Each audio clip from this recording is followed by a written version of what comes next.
Hey guys, welcome back. It's Michelle again, and I've got Ismael Perez for round two. I'm so excited. So once again, he's the author of Our Cosmic Origin, and he is a cosmic ambassador to the Earth. And you mentioned that you represent a group called the Emerald Order.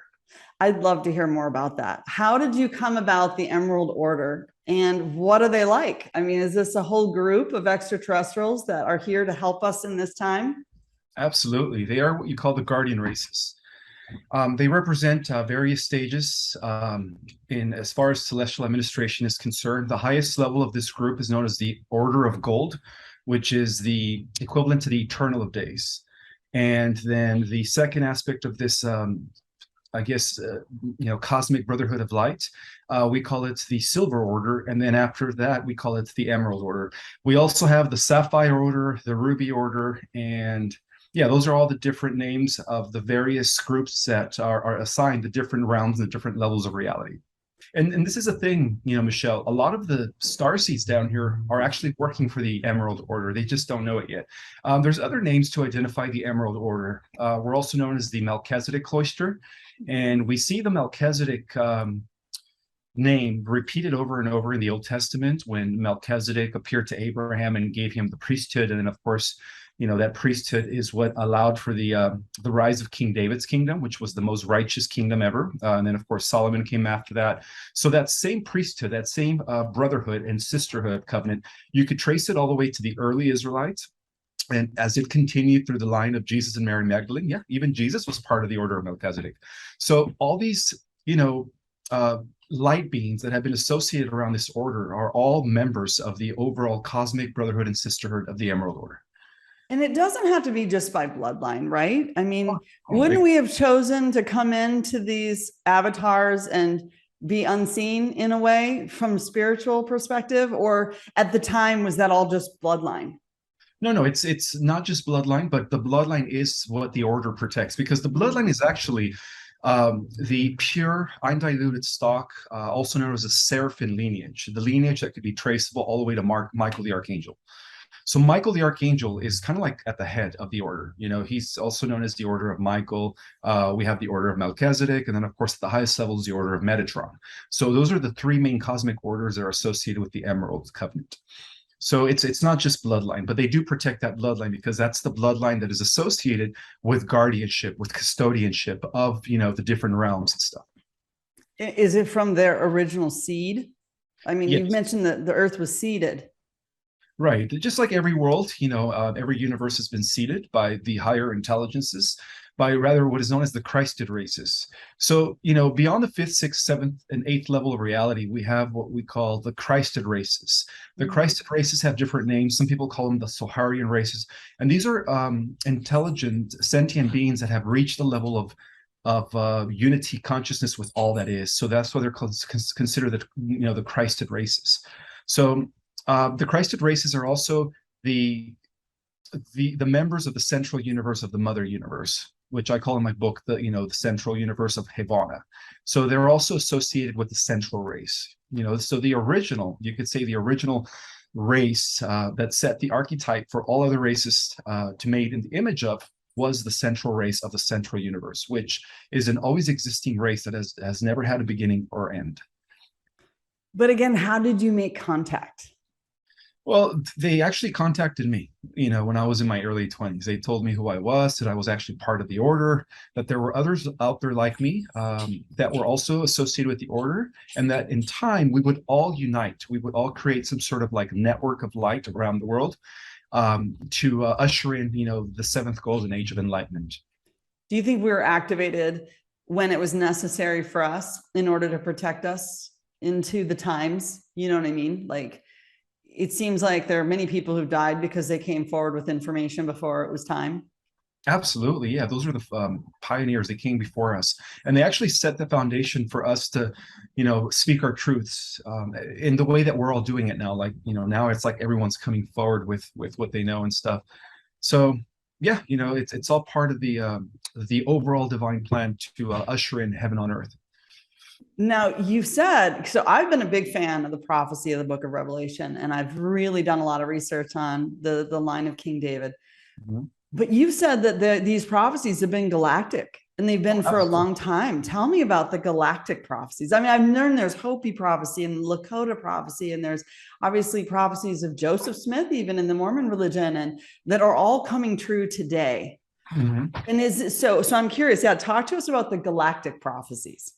Okay, so all the prophecies that we hear about through these, spiritual figures, they all derive from the ancient original galactic prophecy that could be traceable back to Lyra. So according to the Lyran prophecy, that the last battle between duality, between good and evil, would actually take place here on planet Earth. And of course, with the result of good winning, and eventually that would kind of like restore the entire galaxy back into balance and light. So the original prophecies are, you could actually trace them all the way to Lyra. From Lyra, the prophecies were carried over to the different solar systems, including the Pleiadians and Alcyon. Alcyon carried the prophecies over to the times of Atlantis and Lemuria. And then, of course, those were known as the original CDC plates that contained the actual real prophecies and the real deep knowledge that was later omitted and diluted by the powers that took over during the times of Atlantis, with Babylon rising and all that stuff, creating organized religion. And of course, that distorted the prophecies. But the original prophecies have always been kept within the benevolent groups, or these, secret benevolent societies that have been associated with the Melchizedek order. So, yeah. Wow. I mean, that is so cool. How did you get that knowledge? Like, did you do research on that to read about it somewhere? Like, or was that a direct download? It was both. First I got a direct download because I am a Melchizedek by blood. I do come from the lineage of the House of David in Solomon. And so I also did it through investigating, by actually researching. And I ended up discovering that, the Brotherhood of Light has always been prevalent here in our world. And that is the reason why the Dark Brotherhood has failed over and over to erect their world domination. When you think of history, every empire collapsed because of something. It's not just, they don't just collapse accidentally. There was an intelligent counterattack or a counterbalance to every empire. And that was always known as the Order of Melchizedek. And that's probably the reasons why they didn't allow me to reprint a second edition of my first book, The Secret Government, because in that book, I actually give you a clear detail of the entire battle between what I call the Luciferian Babylonian Brotherhood of Belial Baal, and the Melchizedek Brotherhood and Sisterhood of the Emerald Order. So yeah, it's really just a war that was translated from the galaxy. This is just like the last residue of that war. But in the galaxy, we could associate the Melchizedek order with the Lyrans, right? With Sirius, the High Council of the Office of the Christ, stationed here in our galaxy. And then we could also relate the Brotherhood of Babylon, or Luciferian, to Draco. So it's the same concept. It's just, it's now in its final phase. This like long war that's been going on for millions of years in our galaxy. Yeah. And the story is told in the stars. I mean, the more I dig into the stars, there's a Lyra constellation. Obviously, there's Polaris. There's so much information up there. And what is interesting is, when I get a download, there's so much knowledge in this realm we just don't know until we seek it. And I think that's something I just want to point out to people. It's like, even though this might be new knowledge to you, and Ismael might be bringing it one way versus other galactics bringing it another way. He's bringing his perspective because he was given, knowledge and information via download, and then you went to confirm it and to back it up. And that's what I find too. It isn't until you go seeking, to see if something is specifically true. It's almost like the idea comes in your mind, and then you go and you validate and verify. And then those people come to you. You know what I mean? It's like this beautiful net. You draw them in through the quantum field, they come to you, they confirm your research, and then you can solidify it, put it in your book, right? Is that kind of your process? A lot of people have asked me, what is his resources? And I'm like, so I'm just trying to understand your process. Oh, a lot of my resources come from ancient manuscripts. Some of them are actually no longer in circulation, like the Genehian script, which restores the existence of the 12 major universes and how we're part of the 12 creation. That was a document that was actually restored to the earth by Michael the Archangel. And the way it was restored, it was meant for me to have that document. And then as soon as I got in possession of that document, every other document or every trace of that document anywhere else was completely eliminated. But, unfortunately, I did lose that document, but I was able to capture at least the main concept of it. And then, of course, integrate it with my book, Our Cosmic Origin. Okay, I'm going to ask a hard question because this Sure. is just always on my mind. My journey was inward. So I get a lot of my information inward. A Mhm. cell has 12 chakras. The body has 12 chakras. And you mentioned 12 chakra or universe. You call it universe. That Yeah. seems interesting to me, as if there's infinite big, infinite small, and we're just part of the cosm. So you've got macrocosm and you've got a microcosm. We're just here. We're just here because this is what we can perceive, right? Yeah, it's the same like everywhere, as above, so below. So, we're part of the system of 12. So everything is in that order. It's the divine numerical order, 12 constellations, 12 strands of DNA, 12 tribes of Israel, the 12 knights of the round table, and anything that is associated with divine ordership is within the numerical system of the 12. Right. And for some reason, I keep hearing 13. It is nonstop. Like if you take the 12 frequencies of the zodiac and you play them all in perfect pitch all at the same time, you get silence. If you take all of the colors in the rainbow and you put them all together, you get white light. Everything in the center, it's almost like the center of the clock. Do you know what I mean? Mhm. There's something about the golden ratio and the 13. Well, there is a very significance to the 13. According to the secret knowledge, the 13 is associated with the hidden. So we have the 12 going around the hidden. The hidden is also represented by the eternal sphere, space reality, eternity. It also relates to the concept of the great divine mother, the original, substance that gave birth to everything, including the creator gods of universes. And so there is a huge spiritual significance to the number 13. In esoteric traditions throughout all of history, the order of Melchizedek have been hiding, not hiding, but pretty much preserving and protecting the concept of the 13, because a lot of it is associated with the return of the mother goddess, the balance of masculine and feminine energies. But it's also the system in which now we're entering, because we are actually, as we finish all these cycles and this grand cosmic cycle that took about 999 billion years to unfold, we're actually going to be beginning a whole new creation known as the 13th creation. And the Earth is going to be the planet that is going to kick that off. So Oh my gosh. so we're going to be part of a whole new different cosmos, and the Earth is going to be at the center of it all. So we're going to go from the numerical system of the 12 to the numerical system of the 13 when the ascension takes place. So everything's going to go back to the 13, which is in relationship to the natural cycles of the universe, like 13 months and 28 days. That is actually the real calendar. The Mayan, yeah. Yeah, exactly. Well, the Mayans draw from the ancient Atlantean calendar, which again, be traceable off-world. And unfortunately, here in the West, we've been living under the Gregorian calendar, which is the wrong timekeeping system as to why nothing happened in 2012. It's like 10, 12 years off. Yeah, it literally says in the end time prophecy of the book of Revelation, anyway, that that the devil would manipulate time and nature, and that we wouldn't know the times. And that's why we study the stars, or I have, is to reset the time and the clock, because we did see that great wonder that appeared in heaven when the woman clothed with the sun, the moon, and her feet, and the crown of 12 stars above her head. And it's so much happened on the earth plane at that time. I mean, it's going to be the greatest story ever told. It's like what myths are made of. And speaking of myths, a lot of this is played out in mythology as well. So these stories just kind of keep recycling until this big cosmic moment, this big solar flash. Is that a true statement?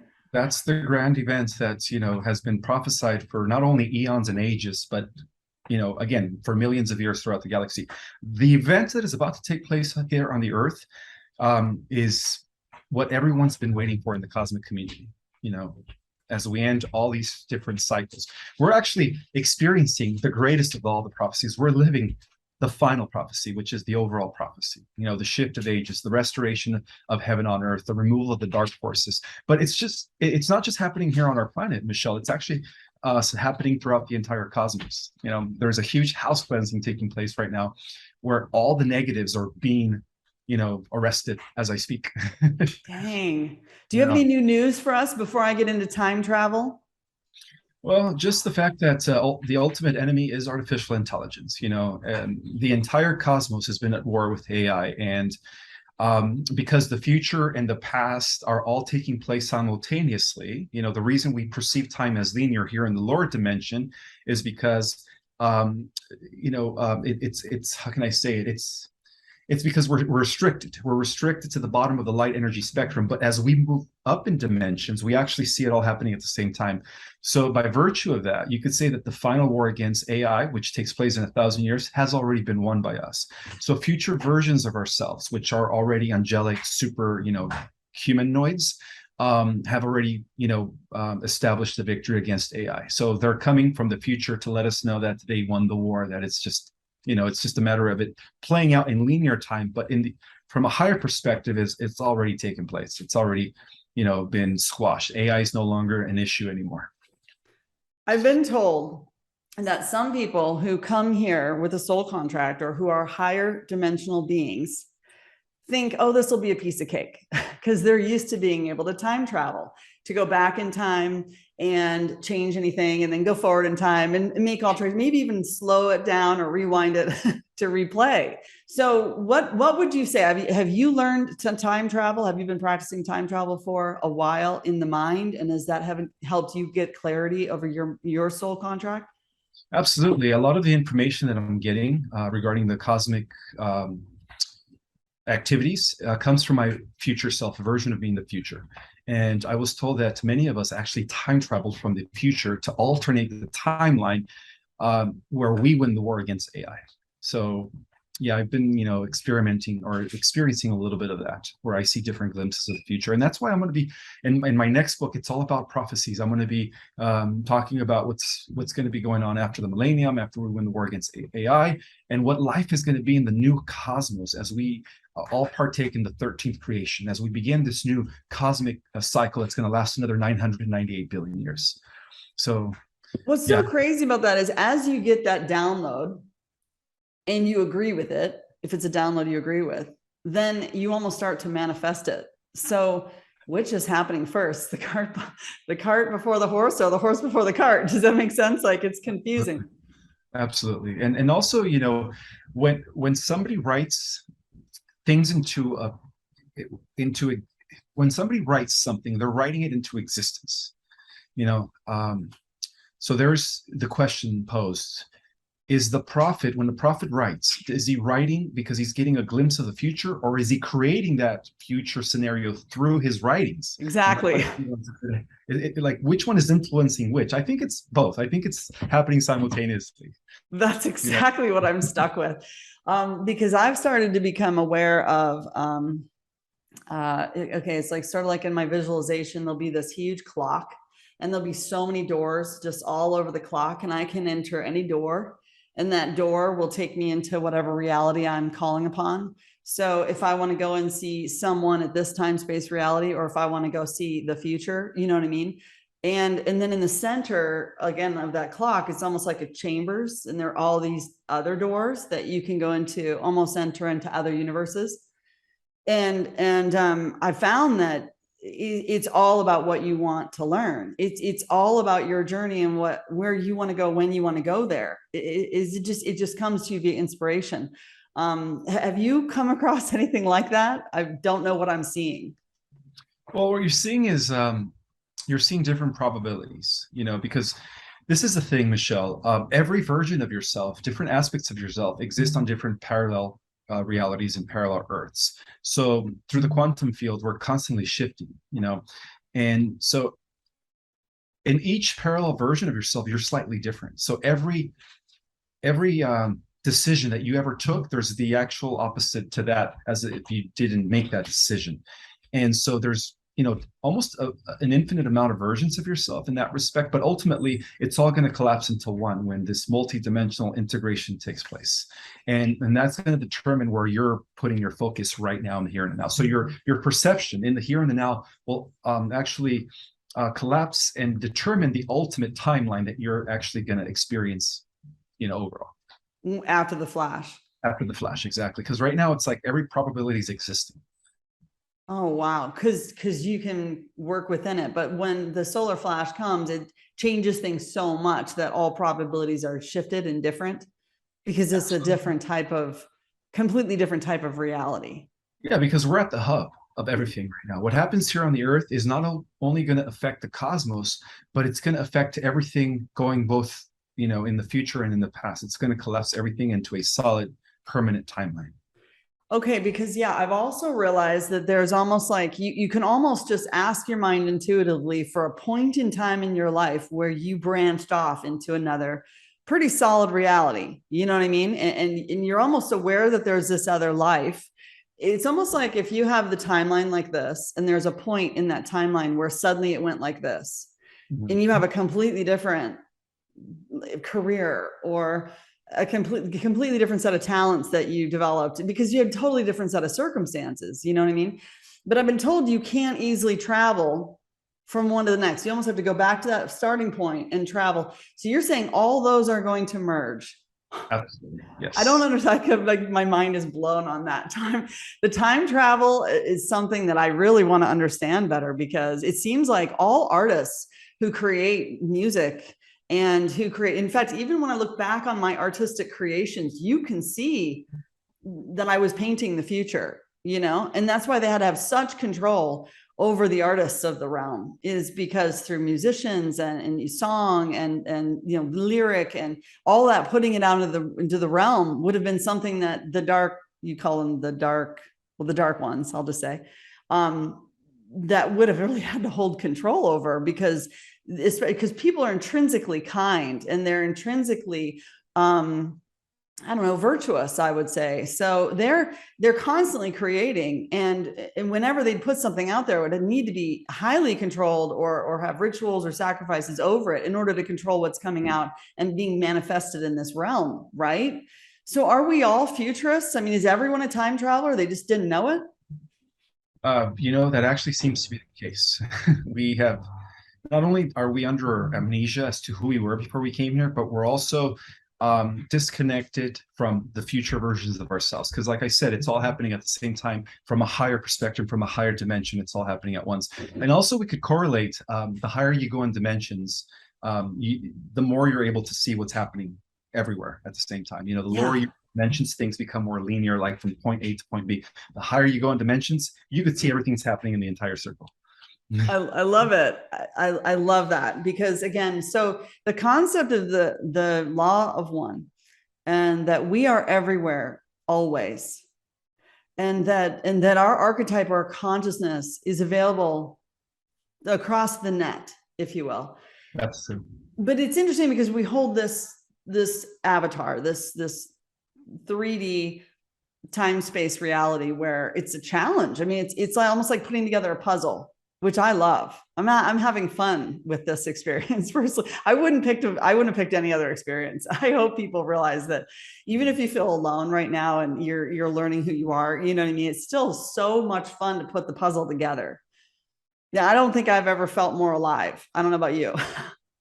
I agree with you. This is the final incarnation, and we are going to be the integrating all of our lives, all of our ancestry into one when this ascension takes place. So I'm excited, and just like yourself, you feel like you're putting the pieces of the puzzle together. I think we all are, and I did. That's why I was able to write my books, to give people, my perspective on the cosmos based on my downloads and my research and stuff.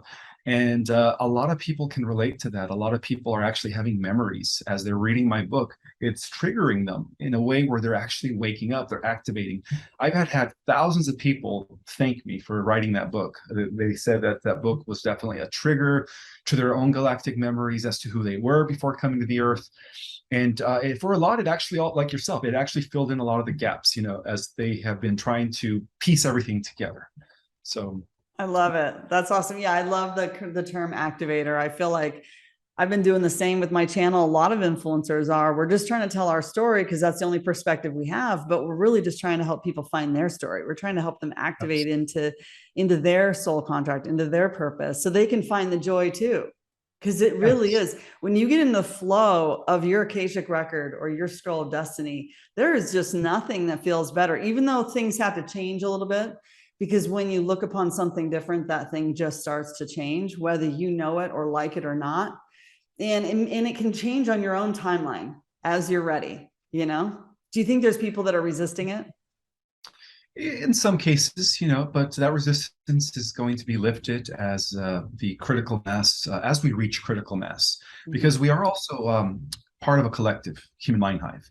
And so the more people become activated and the more people awaken, the easier it's going to be for those that are resisting it to finally accept it and surrender and say, all right, you know, let's break out of the matrix. Yeah, I can literally feel right now. I have certain friends that are just avoiding me like a plague because I might drop some truth.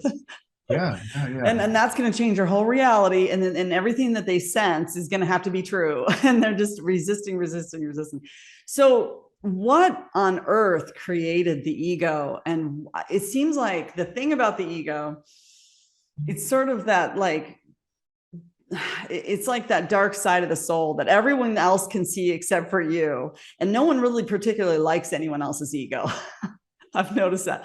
I became very aware of my own ego and started to put it into check probably 5 years ago because I was like, yeah, the ego is just downright annoying. I don't care who you are. Where do you think the ego came from? Was that from the experiments that they were doing and kind of The ego making us more like primal minds? No. The ego actually came into being when the one split into duality.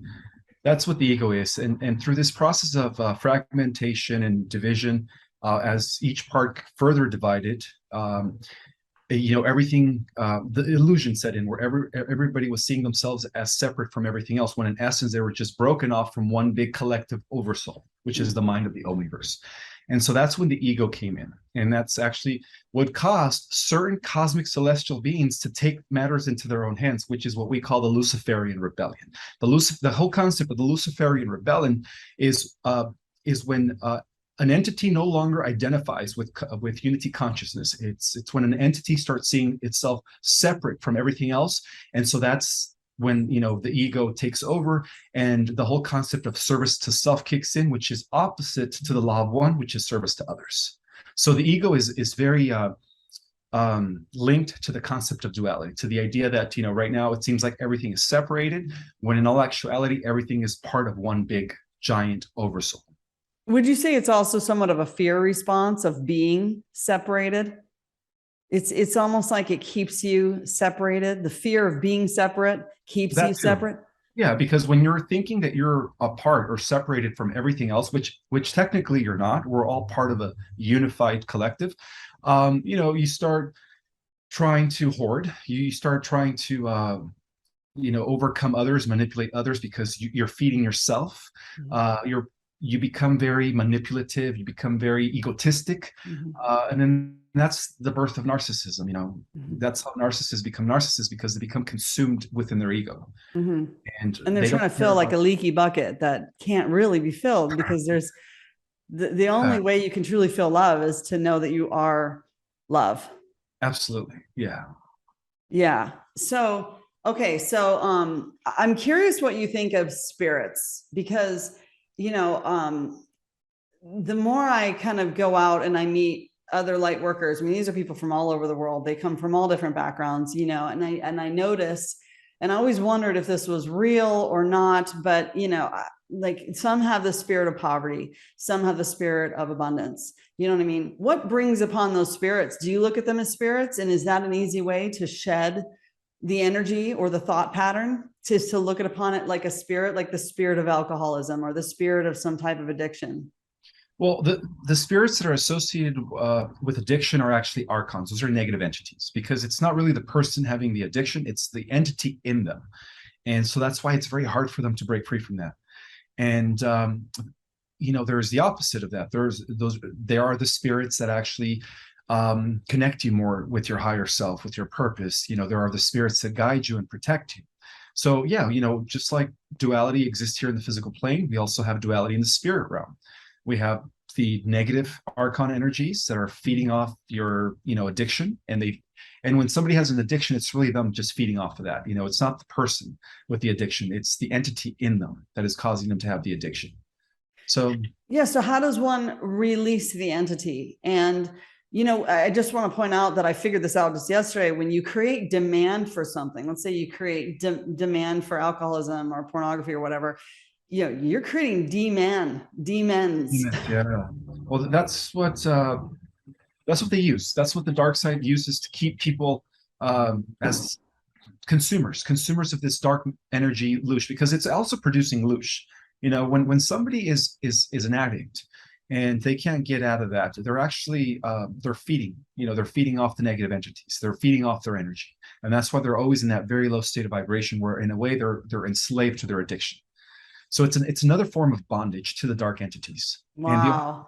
I think a lot of us that see others who are caught in addiction, it's so hard to bear witness from as an outsider. And I know as an insider, because we've all fallen to the dark side at some point in our lives. I mean, come on, we live in a very temptation oriented reality, And so when we fall, it's like hard because you don't want to accept help.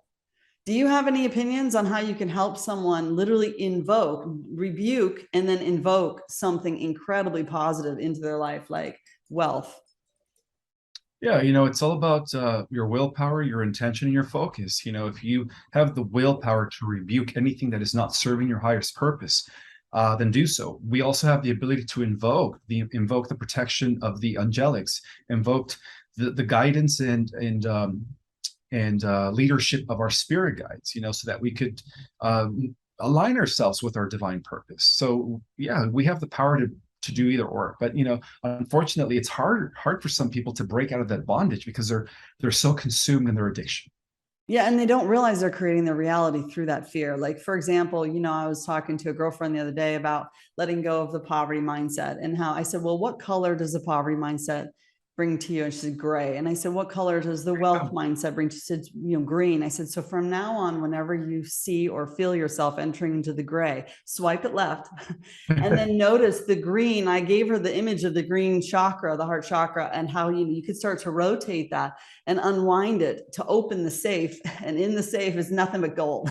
You know what I mean? So it was like, you just give someone an idea to latch onto so that they can start putting every thought into captivity. Swipe it left. I joke about, and bring in the new, right? Because really you can create that at any time. It might take time to establish wealth. It might take time to, to learn how to love money and how to take care of money, have money take care of you, and to have that open dialogue. But it's so possible, right? I mean, it's so possible. Even if you feel like you've been poor your whole life, it is possible to shift that and transition that overnight. Exactly. We have the power to shift reality through our perceptions. Our perceptions, our beliefs, and our emotional state of being. That's how we shift reality faster than normal. Do extra, and I don't even know if I like calling them extraterrestrial. What do you call them? Extra dimensionals? We would call them extraterrestrials. Okay. Do they look upon us and feel sort of sorry for us for these silly little things that they could just change overnight because they know all the... They're actually learning from us. Yeah, we're all connected. In order for them to advance to the next level, we have to advance to their level, because the multiverse rather, is one. At the highest level of reality, Michelle, it's a one giant network of neurons, and we're all part of that. So just like how at the micro level of reality, our trillions of cells, our billions of neurons are working together to make us function. Well, likewise, at the macro level of reality, we're all of our experiences here, all trillions of us throughout the multiverse, I'm talking about us souls in human form, are gathering data for the overall mind of the omniverse to continue expanding. We're all like its receptors, and that's how it grows. We're all connected. Yeah, right. And you can draw upon the experience. It's like a synapse. You send out the information and it comes right back. So lately I've been really fascinated with the observer effect in quantum physics, and the fact that when you look upon something different, that thing starts to change. I think that we, the people, are all starting to look upon the situation a whole lot different. It's happening really quickly now. And people are kind of done and fed up with this geopolitical nonsense going on, right? So, so I guess my question is, number one, do you ever feel like a prisoner of the collective because so many are still so asleep?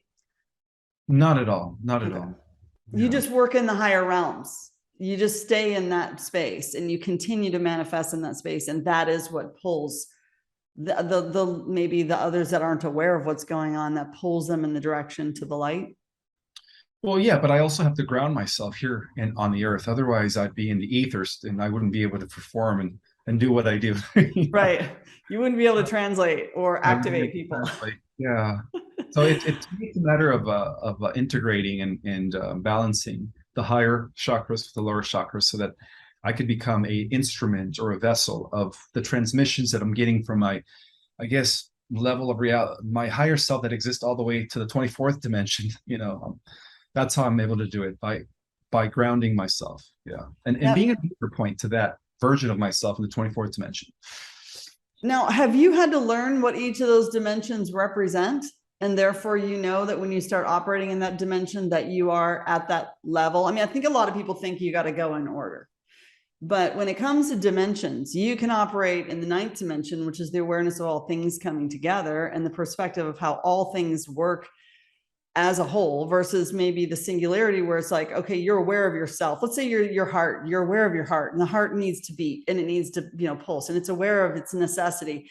But then at the ninth dimension, it's the whole entire organism is aware of itself and how everything works together as a whole. Did you go and research the 11th, 12th, 13th, 14th, and go all the way up to know that you're operating at 24? Or does that just come to you as intuition? It just comes to me in my intuition, but also it's been confirmed by either other mediums and psychics who could actually see where I'm receiving all my downloads and data. Many have confirmed that I'm actually. Some people say I'm at the 33rd dimension. Some people say I'm transmitting from the 24th dimension. So it could be both. So to me, it's just in my own understanding of things, but yet also validation from others. Okay, so let's talk about others. There's not too much research on dimensions, at least not in written form here on this planet. But in the archives of other worlds, oh my God, that is the first thing they teach people or kids when they're going to school. They teach them about the different dimensions and stuff. Yeah. Okay, so a lot of people, when you talk about the observer effect and you talk about each other observing one another, a lot of people are really scared of who to trust anymore. Like they can't trust their doctor, their minister, their teachers. And so they're really sensitive about who their teachers are and where they're getting their information from and what psychics they see. Because you just mentioned, you've come across people who see this in you and you learn to trust the observer effect because then you become it too, right? And so I guess my question to you is, how do people know that they can trust? And is it just something that you feel good about? So either they make you feel good or they make you feel bad, and then you just go from there? Well, if you feel it in your heart, it's accurate. It's truth. If you feel it in the pit of your stomach, it's disinformation. It's being given to you by a trickster or a dark force pretending to be of the light in order to confuse you from your path. So the best thing to do is always go within and follow your intuition, because your intuition is your internal guidance systems. It'll never deceive you, and it'll allow you to pretty much just see things for what they really are and pierce through the bullshit when it is bullshit. Yeah. Okay, so the feminine divine and the divine masculine, there's so much to the divine masculine that people haven't talked about. I mean, because it just seems like they are protectors of the realm and they didn't know it and they didn't know how to be protectors of the realm. You know what I'm saying? And the women are really creators in the realm, and they maybe didn't realize how valuable being a part of the creation is, to carry a womb and to be able to create life. Where do you see all that balancing itself out in the future? As in, are we going to live in a society like a utopian society where we are equal again and there's a balance between the yin and yang, the give and take between the masculine and the feminine? Absolutely. And that's what's happening. The recalibration of the sacred divine feminine is coming back to balance with the divine masculine. And that's one of the huge elements that is going to be, I guess, prominent in the new, Aquarian age that we're entering right now, is that the divine feminine, which has been suppressed by the patriarchy for thousands of years, is now coming back into balance. And I strongly believe that at the highest levels of reality, the ultimate creator, it's an all nurturing substance, which I call the Great Mother. Some people call it Sophia, but yeah, we all come from that. Sophia was the one that birthed the Christ. Without Sophia, there couldn't be the Christ child. Right. I mean, that's the thing. It's like, women have just been erased from the history books. I mean, we're proud. We're not going to come around and say, oh, we're woe is us. Women don't do that. We don't cry in our milk, but you guys are stepping up to the plate. Yeah. You guys are becoming warriors, activists. I love it. Yeah. I think it's really amazing to see the ladies come forward in the truther movement. But I also see a shift in how men perceive women. I'm seeing a shift, and it's almost like they're raising the bar, and they're like, enough's enough. But why do you think so many of the women have been removed in the history books? And when you were reading your ancient scripts and stuff, were the women included in those? Was it a different type of reading? Yeah. The ancient manuscripts all were about the restoration and veneration of the divine mother feminine, or the divine mother goddess. And every civilization out there beyond the third dimensional level of reality honors and venerates the mother, the divine mother, as the source of all creation. So what we've experienced here in the last thousands of years, due to the infiltration and takeover by the masculine Draco, we've seen a huge suppression of the divine feminine, and even through organized religion, they always demonize her as a whore, right? Mary Magdalene was a whore, when in actuality, Mary Magdalene was the representation and the embodiment of Sophia. Her and the Christ were actually twin flames. They came together to represent the unity of the divine and the divine masculine and feminine coming back together as one. And they were a perfect example of that. And just like he had 12 disciples and apostles, Mary Magdalene had the 12 Magdalenes. So it was equal. Yeah, it was very equal. She was considered as equal to Jesus during those days, and they were part of a community known as the Qumran, or the Essenes, which also translates as the pure ones. And the only reason they were secluded and isolated themselves from the rest of the Roman world was because they had to protect their divine knowledge, and of course they had to protect themselves from the threat of the Roman Empire that pretty much dominated the surface world. So that's why they secluded themselves in the caves of Qumran and operated in secret for a few hundred years. And then, of course, I always find it interesting that Qumran, they all sound pretty similar. I can't say. The 17th letter of the alphabet. Yeah, plus Anon. There's so many things that are coming together where you're like, well, that's not a coincidence. I would love to be love to be like Mary Magdalene. I think all women should strive to, learn the secrets of the universe and be like her and her king. And when they came to union to have their first child, they weren't just having intercourse like we do. They were actually doing it through tantra magic, which is tantra spiritual, high spiritual sex. And that's how they were able to birth, such a divine child, which continued the seed of what I call the seraphim, right? The seed of the guardians here on the earth. Wow. And that's not just for Pleiadians. That's for all galactic beings that can mate via aligning every chakra at the perfect frequency. Is that? Yes, because in the highest levels of reality, the extraterrestrial races, or our brothers and sisters from the stars, they all practice tantra.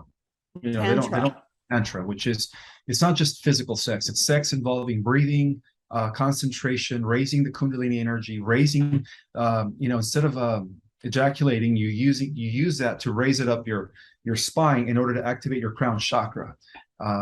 So they don't release, they actually use it to transform themselves. And actually, they use it to ascend even into higher levels of reality. I was told that's actually an energy that benefits men if they don't release, and that something about the Ankh, I don't remember, but it was like about moving those energies up and down the spine and learning to ascend through that. Yes. Yeah. So that's how sex is performed in advanced civilizations. It's totally more sacred than the way we we have been doing it here on this planet. In this planet, it seems like it's been more like tribal. It's been more barbaric, and Right. as we enter this new world age, it's going to be more sacred. There's going to be Wow. more of it's not only an exchange of energies between a male and a female, but it's also a catalyst to together evolve into higher states of consciousness through intercourse. It's Wow. ultimate There's enlightenment. just infinite possibilities we're not aware of. And so to open and expand your thinking, even to take in the new idea and then to become available to it, then you start to learn it. And okay, so I had a very interesting experience in a visualization I'm being asked to share with both my audience and with you, because I'm really, really fascinated with the feminine divine and the powers that be, the powers within her. And I think, and I'm curious if this is also one in men. One of the doors, I was seeing this big clock, and I chose a door to basically connect with one of my spirit guides. And as he opened the door, he was bawling. He was really sad, and I had no idea why he was sad. So I just went into the space, and it was really dark, and I went down the tunnel. And because it was so dark, my instinct was to convert to my light being, my light body, so just pure light, sort of so as to illuminate this cave. And there were all these children, souls that were quite traumatized. And so my instinct was to just grab a piece of my heart, my golden light, and to give it to them. And of course, they received it with open hands, and then they put it in themselves, and then they were cheerful and lit up. And I just kept doing it, one child after another, until I could just literally start to almost like it was almost like a wheel, and I was spinning on a wheel. I was just letting all this like orbs fall down into the children. And, I remember coming out of that visualization feeling a little exhausted, like I'd just given a big part of my soul, but it felt right. Like I always checking in to say, did I just give a little too much or what, Well, 2 weeks ago, that vision probably happened 4 months ago. 2 weeks ago, my angels were saying, why he was crying, right? And I said, no, I really had no idea why he was crying. He said, because those souls had been killed. They had died, and you gave them new life, right? And I said, no, I had no idea that I was giving them new life. And so I don't know if these are sparks of ideas or if this is just like a feminine divine ability. And it's hard to even know how that manifests in the 3D realm. Do you know what I mean? It's just, it starts as an idea or like a movie you're playing out in your mind, but wow, it felt so powerful. I mean, I could cry. It really, and I didn't have a question in my mind. There was no sadness in the moment. I'm crying from joy, Oh, Yeah. So anyway, I just was wondering, do you think that it's hard to bear our souls. I don't know if you ever come across that, but it's like the angels are so loud. It's time, but it's still hard to bear your soul in the 3D. I can do it easily in the 5D. But anyway, I was just curious if you had any opinions about that experience, and if you have light workers that are coming and sharing stuff like this to you. you're actually the first one has ever shared anything like that. So it is an honor to be here. You are a great divine soul representing the divine mother goddess. You're an expression of Mary Magdalene. Thank you. Yeah. Do you ever do numerology? Like, do you ever look at the gematria of things and look at it like a feedback loop? I personally don't, but I have others that have, and it's very accurate. It's the science of the divine. It's the science of the cosmos, astrology, numerology. Everything has to do with planetary and stellar alignments because everything's in motion. So it's very accurate. But do I practice it? No, I don't. I don't have a tarot deck. I'm not out there, practicing astrology or anything. Yeah. I'm just a cosmic ambassador. Yeah. Well, I've been using this new knowledge to shift the minds of men and women about, some of the geopolitical stuff that have been going on. And because we're really over the target with getting people to establish their republics again and to bring back common law, which is what Moses was teaching, which is what Jesus was teaching. And he had created ecclesias, which were the modern day version of an assembly. And he was helping people reestablish common law. And one of the things that I'm constantly doing right now is, in order to protect myself and my family, is constantly asking for feedback. Is it time? Is it time? Is it time? Right. So I was about to get on stage on the Truth Tour. And whenever I see 47, that tells me time, it's time. And so I looked at the clock the night before the speech and it was 10:47. I went up to my hotel room, took about 5 minutes. I get in there and again, the time is 10:47. I chat with my girlfriend for 35 minutes and I go to bed. And again, the time is 10:47. It's as if I stopped time for 45 minutes just to confirm it was the timing. Do you know what I mean? Is that even possible, or is that in my head, or is my phone sentient? No, it's very possible. It's very possible that you're actually manipulating time. Some Wow. people are starting to do that. Yes. And then I woke up in the next morning, and the first moment that I looked at my clock, it was 10:47. So it was a Also, 4-time indicator. it could also be a synchronicity. That's something that you are aligning with something huge. That something huge is about to happen in your life. A blessing. I don't know what it is, but that's a significance of that. You know. That's Yeah. good. Yeah. I'm just telling people, don't underestimate your abilities. Don't underestimate your perception. Don't underestimate the observer effect. Don't underestimate that you are one with everything. Exactly. And that there's infinite knowledge that you can connect to if you call it in, just like you did. And I just really want people who are cynical to open their minds a bit. So I hope that we both activated some people today. I think we did. I think we did too. Well, Ismael, as always, it's such a pleasure. I hope you come back for a third interview at some point in time. If it feels right, I'll let you text me. For sure. Thank you. Is it Mickey? Mickey, right? Michelle. I mean, I'm trying to switch to Michelle. I'll just call you Michelle. Yeah, there you go. I mean, it's funny because they have a new resonance and I'm trying to even call upon myself, but that's the name I chose when I came in. So I'm going to continue to stick with it. That's a very sacred name. You know, Michael the Archangel's twin flame counterpart is Michelle, or Faith. She goes by Michelle or Faith. Faith Michelle. You know, I've always felt like I was going to change my name someday. But it was like the grown-up name and I wasn't ready to grow up yet. And I'm 5'10" and I don't like to intimidate anyone. I always want to keep it simple and light. You know, I try not to make anyone feel uncomfortable around me. So Mickey suited me then, but now I do think it's time to hold my honor. You should, you know, just like how we have 7 male archetypes, right? Michael, Gabriel, Uriel, Raphael. We also have the 7 female archetypes: Mary, Faith, Hope, Christine, Michelle, Faith, and Aurora. Oh, I love it. I love that. Well, thank you so much, Ismael. We'll have you back again soon, I hope. We will. Thank you, Michelle. All right. Talk soon. Bye. Bye.